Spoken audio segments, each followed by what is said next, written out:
अब सबसे पहले हम बात करेंगे about the peripherally acting ones और फिर सेंट्रली एक्टिंग पे बाद में जाएंगे। पेरिफेरली एक्टिंग मसल रिलैक्सेंट जो होते हैं दे आर सब डिवाइडेड इनटू टू बेसिकली। एक होते हैं neuromuscular blocking agents, neuromuscular blocking agents, और दूसरे होते हैं डायरेक्टली एक्टिंग एजेंट्स।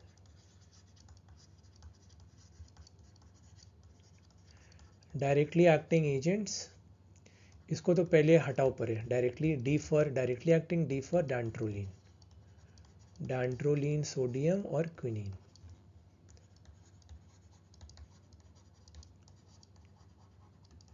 सर मैं स्कूल वापस चला गया हूँ, जैसे मैं नोट्स लेता हूँ ना, बच्चों के नोट्स बना रहा हूँ। जैसे नर्सरी केजी में स्कूल में हम लोग ऐसे नोट्स लिखा करते, मेडिकल स्कूल में करुण going back to the medical school. ठीक है, वैसी फीलिंग आ रही है जैसे एमबीबीएस का स्टूडेंट हूँ, फिर से एमबीबीएस कर रहा हूँ, फिर से फार्माकोलॉजी एमबीबीएस सेकेंड ईयर की बेंच में मणिपाल में पढ़ रहा हूँ। बिल्कुल वही वाली फीलिंग आ रही है, बट बड़ी प्यारी फीलिंग है ये। अभी दोस्त वोस्त कोई वो नहीं है, बट आप सब हो ना मेरे साथ, मेरे प्यारे प्यारे students, my best buddies and my best test friends. ठीक, न्यूरोमस्कुलर ब्लॉकिंग एजेंट्स एक हो गए नॉन डीपोलराइजिंग या फिर कॉम्पिटिटिव ब्लॉकर्स।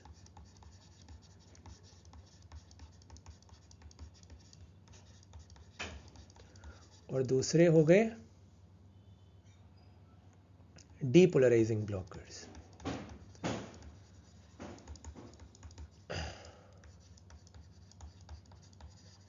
ठीक, एक हो गए नॉन डीपोलराइजिंग, एक हो गए डीपोलराइजिंग।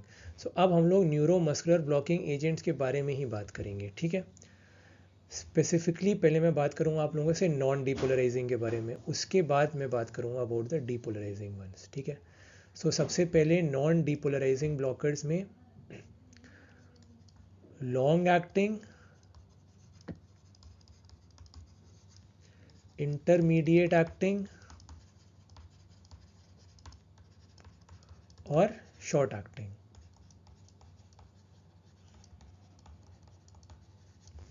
ठीक, सो लॉन्ग एक्टिंग में कौन कौन से होते हैं? डी टूबोक्यूरेरिन, पैनक्यूरोनियम, डॉक्साक्यूरियम या फिर पाइप क्यूरोनियम।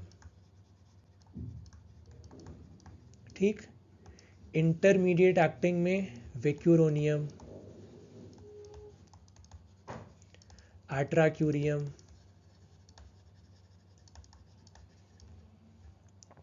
इसी से मिलता जुलता सिस एट्राक्यूरियम, फिर रॉक्यूरोनियम और रैपा क्यूरोनियम। ठीक, फिर शॉर्ट एक्टिंग में मीवा क्यूरियम, मीवा क्यूरियम। ठीक, ये हो गए। अब डीपोलराइजिंग ब्लॉकर में बस आपको एक याद रखना है, दैट इज सक्सिनाइल कोलिन।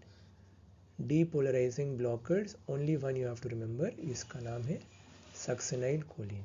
ठीक, तो ये हो गया peripherally acting muscle relaxants. Clear है सबको? Crystal clear. एक और इसमें बता ही देते हैं कि आप लोग इतने इच्छुक लग रहे हो पढ़ाई के लिए कि पढ़ने का हमको बहुत मन है। सो डेकामिथोनियम, डेकामिथोनियम, सक्सिनाइल कोलिन एंड डेकामिथोनियम। ठीक, ये होगा डीपोलराइजिंग। अब बात करने जा रहा हूँ आपसे about the centrally acting ones. ये तो पेरिफेरली एक्टिंग हो गए, अब सेंट्रली एक्टिंग कौन से होते हैं? सेंट्रली एक्टिंग में चार, पांच नहीं चार, चार। ठीक, सबसे पहले होते हैं मेफेनेसिन कंजीनर्स, मेफेनेसिन कंजीनर्स। इसमें जो दवाइयाँ आती हैं इनके नाम होते हैं कैरिसोप्रोडोल, कैरिसोप्रोडोल, क्लोरजोक्साजोन, क्लोरजोक्साजोन, क्लोरमीजानोन, क्लोरमीजानोन एंड मीथोकार्बामोल, मीथोकार्बामोल। ठीक, ये हो गए मेफेनेसिन कंजीनर्स। उसके बाद Mercedes Benz, I love the fantastic car Mercedes Benz. Benzodiazepines में डायजेपाम।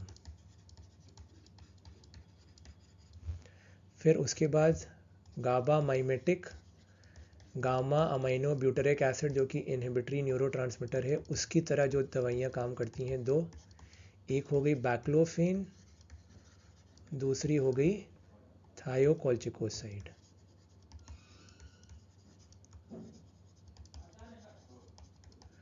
ठीक, उसके बाद last central alpha 2 agonist, central alpha 2 agonist, इस दवाई का नाम होता है टिजानिडीन।